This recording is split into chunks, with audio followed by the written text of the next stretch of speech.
Hello. Let's see here. Wait a minute. Here we go. It's live. How is everybody doing today? If you notice, we're turned around just a little bit from what I'm normally doing. I'm typically, you see that camera on the top of the thing over my head? That's typically the camera that I'm using for Daily Distinction, but we are doing some work in the office/studio today.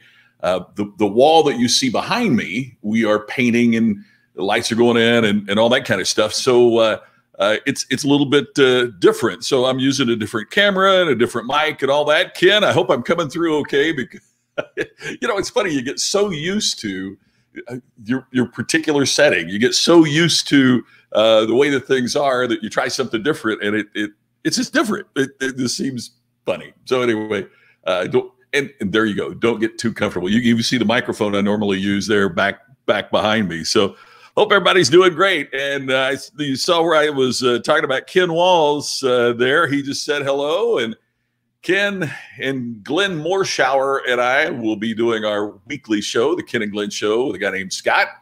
Please tune in to us tomorrow night. It's at 8 o'clock Eastern, 5 o'clock Pacific. Last week's show was just really, really something. We talked about race relations. We had two incredible actors, performers who are Black, talking about what they've experienced. And we just had a really, really terrific show last week. We always have some surprises going on. So, good. Sounds great, because I had to move things around, get things set up differently. So we're doing painting over there. So thank you for that, Ken. I appreciate that. And Scott, always great to see you. Thanks for joining me here on the weekend. It's always great seeing you. So anyway, tune in to us tomorrow night. It's the Ken and Glenn Show with a guy named Scott. Look forward to seeing you there. As always, thank you for sharing. I noticed we had several shares yesterday from the different pages. As you know, you can watch Daily Distinction on my personal page on Facebook, from the Daily Distinction page on Facebook. You can watch it on YouTube. You can watch it on Twitter. So wherever you happen to be watching now, thank you so much for sharing and taking time to do that.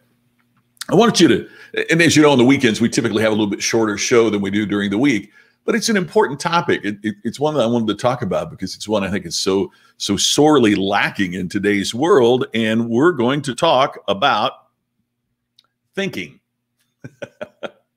What do you think about that? We're going to talk about thinking. So before we get into that, Glenn's going to be joining us from LA. Oh my gosh, I didn't know that, Ken. So wow, Glenn out in LA. That's really something. And one of the things we were glad for Glenn is a regular cast member on the Fox television show The Resident, and so. Fantastic, but the Resident shoots in Atlanta, so I'm sure that's not why he's there. But they're reopening. I saw the governor of California is reopening to make it possible for production to start again with some new rules.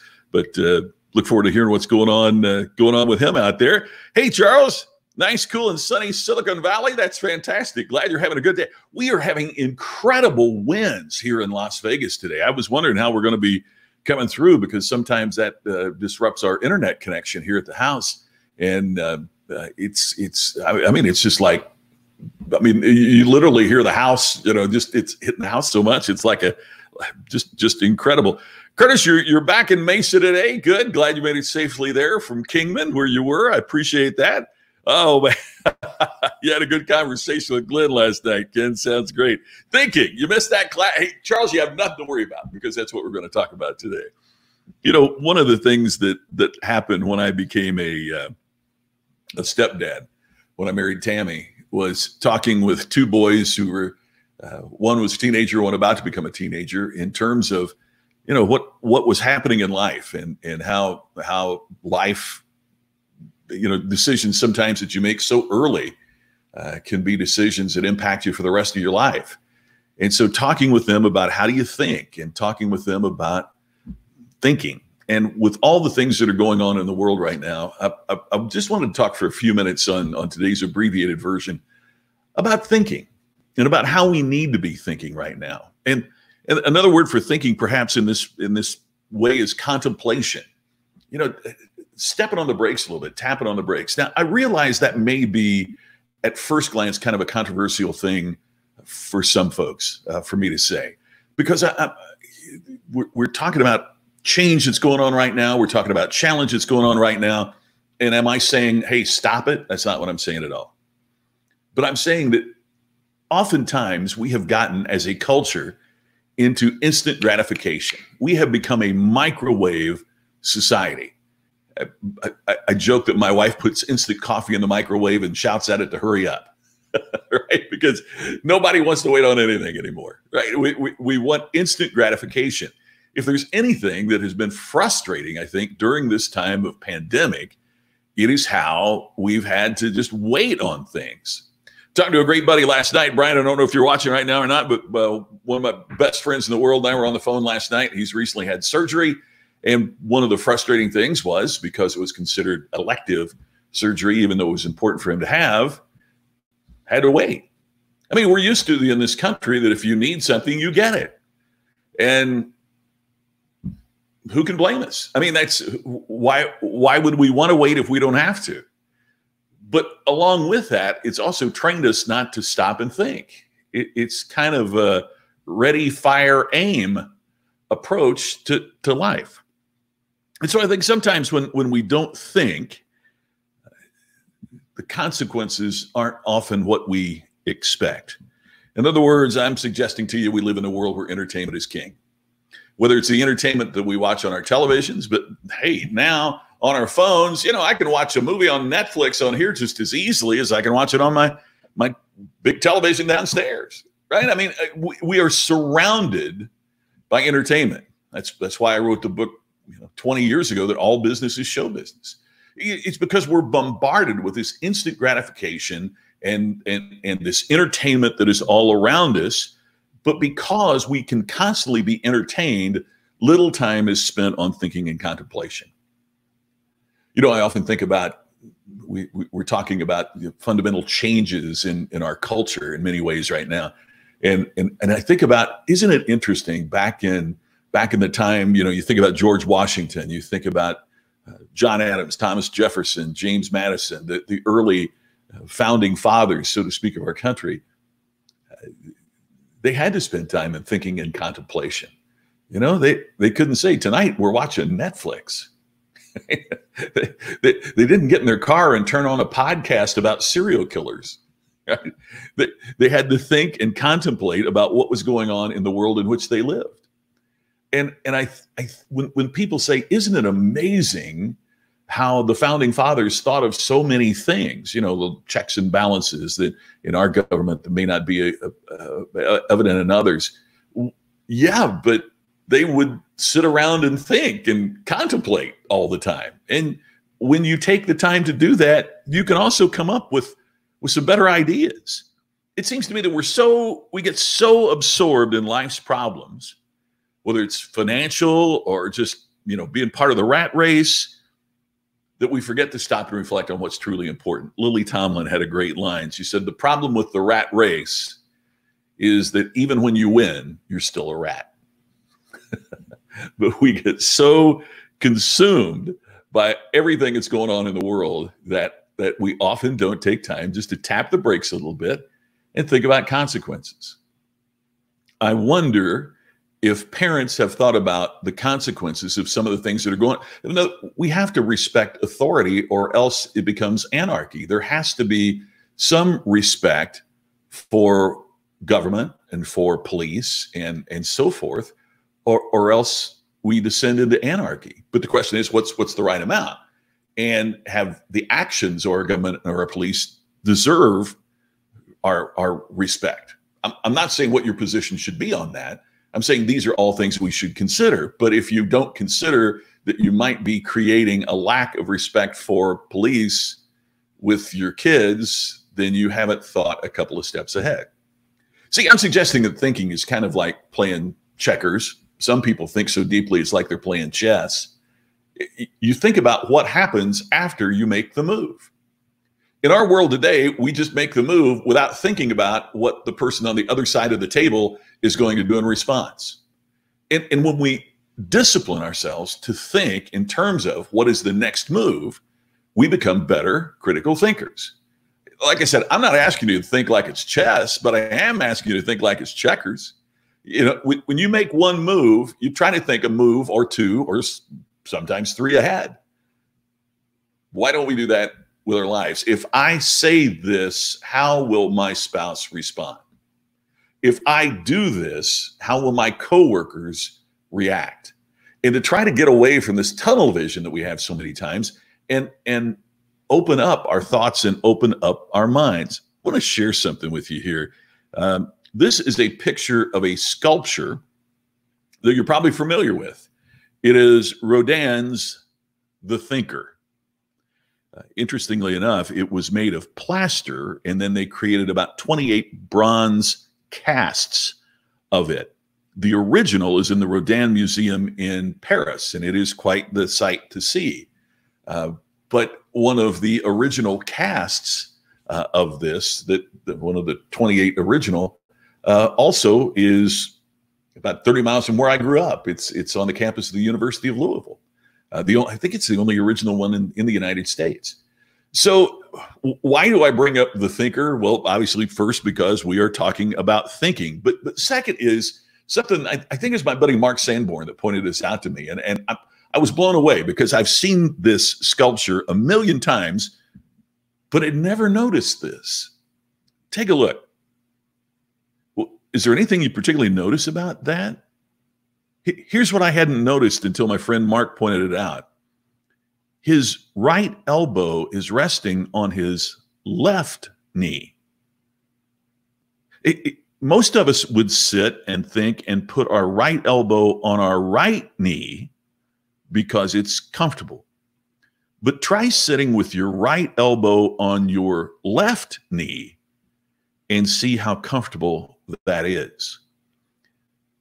It's kind of uncomfortable to sit that way. So in other words, what Rodin was trying to tell us in the positioning of the thinker is that thought and contemplation is kind of hard work. It's not easy. It's uncomfortable. And through that discomfort that we have, if we take that seriously, we can create better thoughts. So let's talk about a few things about what's important and about how our actions create consequences for ourselves and others. Now, one of the things you've heard me say before is we often misunderstand the word consequence because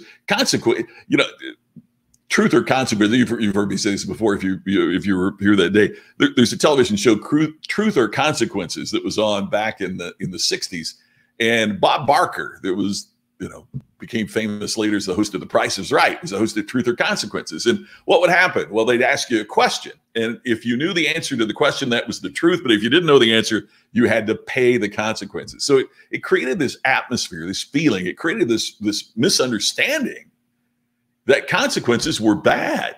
Consequences were what's happened when you didn't know what to do. Consequences, what happened when you screwed up.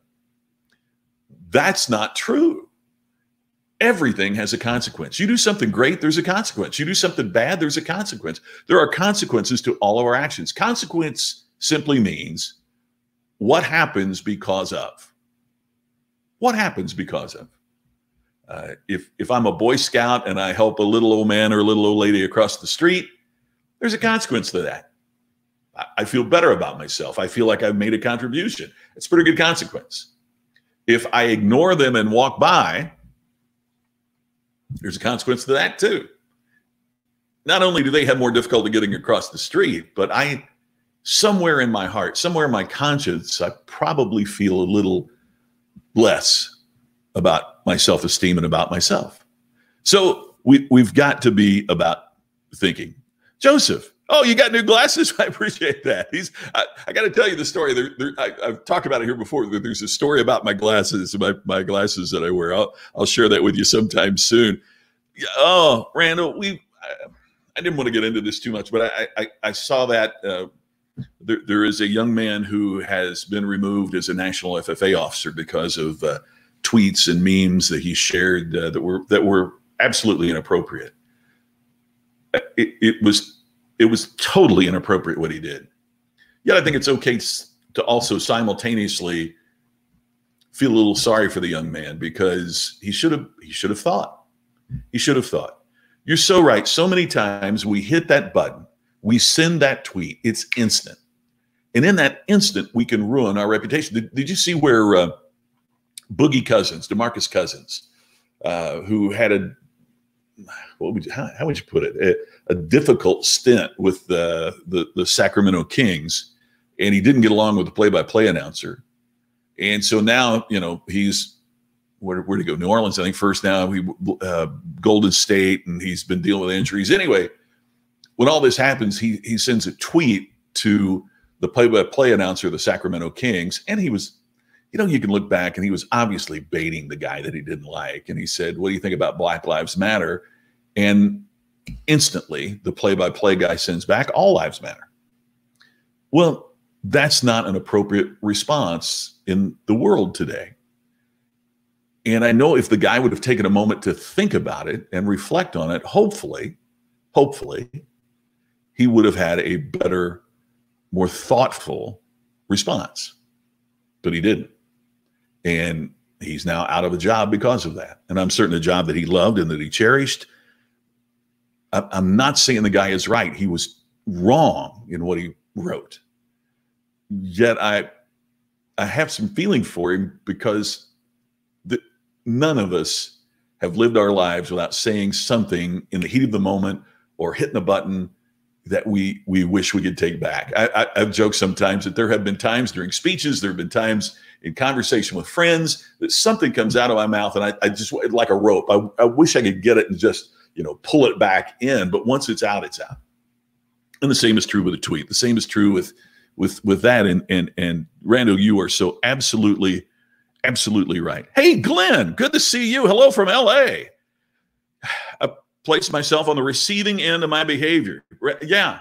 If someone said, Glenn, I love that. I hope we talk about that tomorrow night.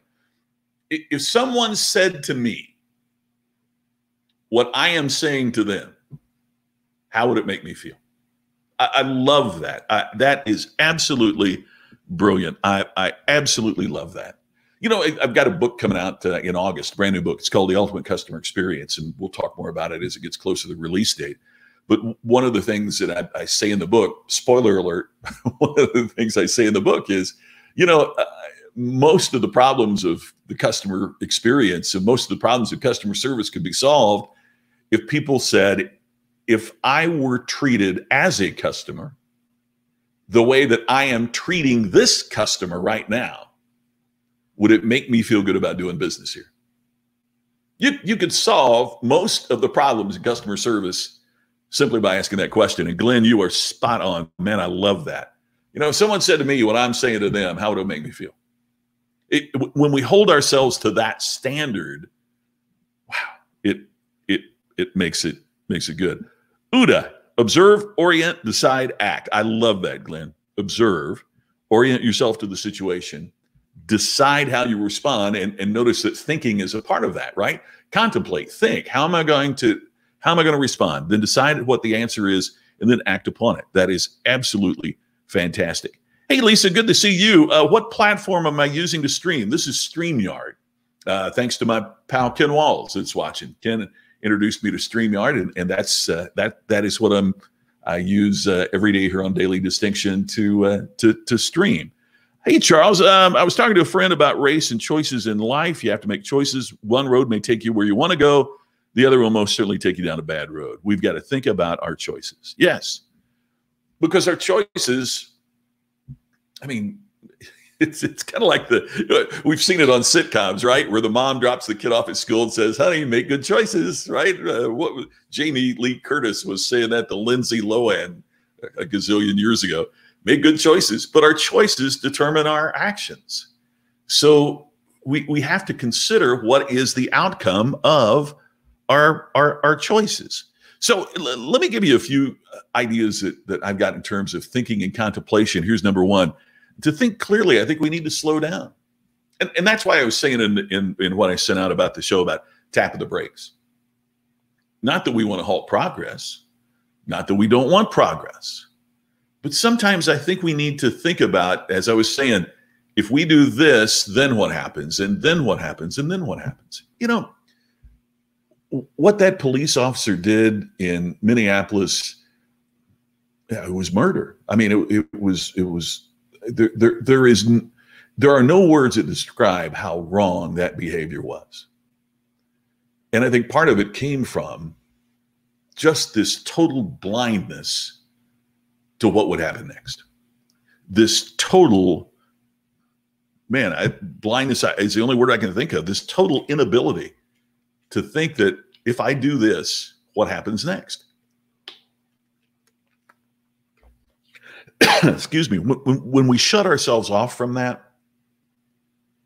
man, we lose our humanity. We lose the essence of what makes us human. I mean, I posted a picture of my dog last night on Instagram, and it got a lot of responses. And she had her elbow up on the arm, the chair. She's sitting in a chair, and she put her elbow up on the armrest, and it looks like she's just sitting there. And there's a glass of wine in front of her. It looks like, she's sitting there having a glass of wine, kind of talking. And it's funny because dogs cannot contemplate. Oh, you might see them trying to look at a couple things and make a choice, or they run and you say stop and they kind of think about it for a second. But dogs really, not like the ability to contemplate and the ability to think about our choices and to make decisions. Hey, man, that's what makes us human. And when we stop doing that, then we find ourselves in results from either bad decisions financially or personally, or even a reprehensible decision like what we've seen. We got to slow down. We got to think clearly. And here's one that I've debated whether or not I should put up here, but I think it's important. We got to stop demonizing those that are different. We've got to stop demonizing those that are different. They might have a different viewpoint. You might consider their viewpoint to be totally wrong, but we don't need to be demonizing them, because when we do that, we lose we shut ourselves off to intelligent and critical thinking. It just is. If you look back on, the technical term is propaganda, but if you look back on the communications in World War II, the Germans demonized the Jews. Even in America, we demonize the Japanese and the Germans. We tend to view our enemy, or those that oppose us, as being demons, as being evil, as being. I am not saying that was not evil. What was that? Please don't misunderstand that. But what we do have to do is, my grandmother used to say, even a broken clock is right twice a day. Right? I mean, even a broken clock is right twice a day. When we demonize those who disagree with us, we lose an important essence in critical thinking. I'm not saying you don't say that they're wrong, but when we understand how they got to that way of thinking, one of two things can happen. Either we learn something, or we understand why we don't believe the way that they believe, and we prevent ourselves from going down that path. I think it's pretty important in the world in which we live today that we stop demonizing each other. Glenn, I am with you. Flying off the handle is unacceptable. I can take a lot of things, but I can't. I will not tolerate off the hook anger. We have to be reasonable. I absolutely believe that. Weldon, Ken says he is driving. For someone to be fired stating all lives matter is wrong in my point of view, but it certainly could have opened a conversation. Instead, it was shut down completely. Your number two is exactly what I'm saying. Yeah. I think we jump so quickly to make our point. You know, I'm not trying to take a position on this because I wasn't involved in that situation, but sometimes I wonder, wouldn't the world be better off if this play-by-play announcer sincerely realizes why what he said was the wrong thing and becomes an advocate the other direction? He becomes a much more powerful spokesperson. He becomes a much more believable spokesperson. If he does that, if he's willing to do that, if he's open to that and sincere to that, as opposed to just being, we become a cancel culture. I was up late the other night, couldn't sleep, right? And I get on Twitter. And did you see the horrible video of the guy who wrestles the papers out of the little girl's hands on the bike trail? Have you seen that? And then somebody on Twitter posted, "I found the guy." And they put a picture of the guy who's an executive for a mutual fund company. Here's even he was part of Strata, which, you know, you can record and share your rides on a bike path. I even found that. The guy on Twitter says, "Look, here's his ride. That was him. He was on that trail. Here's his picture. He kind of looks like that guy. Here's the guy." And I mean, there were thousands, not a few, there were thousands of tweets telling this guy to, you know, go to hell and I'm going to make you lose your job. I mean, oh my gosh, the venom was unbelievable. And the problem was it was wrong guy. Wrong guy. Yes, he had ridden his bike on that trail. And as Strata proved, it was the day before. They have arrested the right guy. Meanwhile, there are 1,000+ tweets about how reprehensible this guy is and how horrible he is. And it's the wrong guy. And I haven't seen too many of those people who have come back to apologize. We have become this cancel culture, and we got to stop demonizing people right away. We've got to be able to tap the brakes and wait and see. I also think it's important to think so that we can find some distinctive solutions to the same old problems. You know, as Einstein said, the paraphrase Einstein, the level of thinking that created the problem is not the level of thinking that can also solve it. We've got to take our thinking to a better level to solve the problems. We can't just think at the same level created the problems and find a way to solve it. But if we're not thinking, how in the world do we get to the point that we can solve these long-standing, long-lasting problems? And finally, the last one I want to share with you is this. What do our actions mean? How will these actions impact our life? How will they impact our family? How will they impact our children? Those are things we need to be thinking about, because the key for us is to think. Glenn, you're right there, and that's another thing that it truly concerns and pains me, and I know it does you as well. The misplaced joy that some people take by demonizing and canceling and hurting others. Even using that point from Twitter with the misidentification of the person, the glee that you saw in these tweets of people who were absolutely convinced that this guy, his life was going to become. I mentioned the other day, and in case you didn't see it, I'll mention it again quickly, is the book that I read, So You've Been Publicly Shamed. It really is an interesting, it's on Audible. I listened to the audiobook, and they did interviews with people who've been publicly shamed. And my heart just hurt for the young lady who posted on Twitter, I'm going to Africa where there's lots of AIDS, but I won't get it because I'm white. She posted something like that.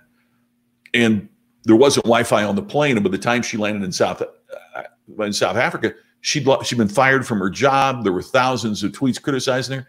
And what nobody looked up was she was going there to help AIDS patients. She meant it as a sarcastic point about white privilege, not showing my privilege, but nobody checked. And so she lost her job, and and people to this day continue to hassle her about it because they just take this glee out of hurting and demonizing others. We got to get better than that. We got to get better than that. You know, we are never going to improve the lot of one group by tearing down another. We can't do that. We have to be people who lift others up. And that requires some thought. That requires some analysis of, if I do this, then what happens next? So when we do these things, when we slow down and think clearly, when we stop demonizing those who are different, when we try to think distinctively to come up with creative solutions, and we think about what our actions mean, what are the consequences of what we do, I think we get to a better spot, a spot that we can be proud of our actions, and we can encourage those kinds of actions in others. And that does it for today for Daily Distinction. I really appreciate you being here. I'll remind you too, please join us tomorrow night, 8 o'clock Eastern, 5 o'clock Pacific. It's the Ken and Glenn Show with a guy named Scott. Thank you for watching, Glenn, by the way, for being here from Los Angeles. I'll look forward to talking to you tomorrow night, and Ken as well. So thanks, everybody. I look forward to talking to you again tomorrow at noon on Daily Distinction, noon Pacific, 3 o'clock Eastern. Look forward to talking tomorrow night on the Ken and Glenn Show with a guy named Scott. Have a great weekend. Have a great Saturday, and I'll catch up with you tomorrow as well. See you soon.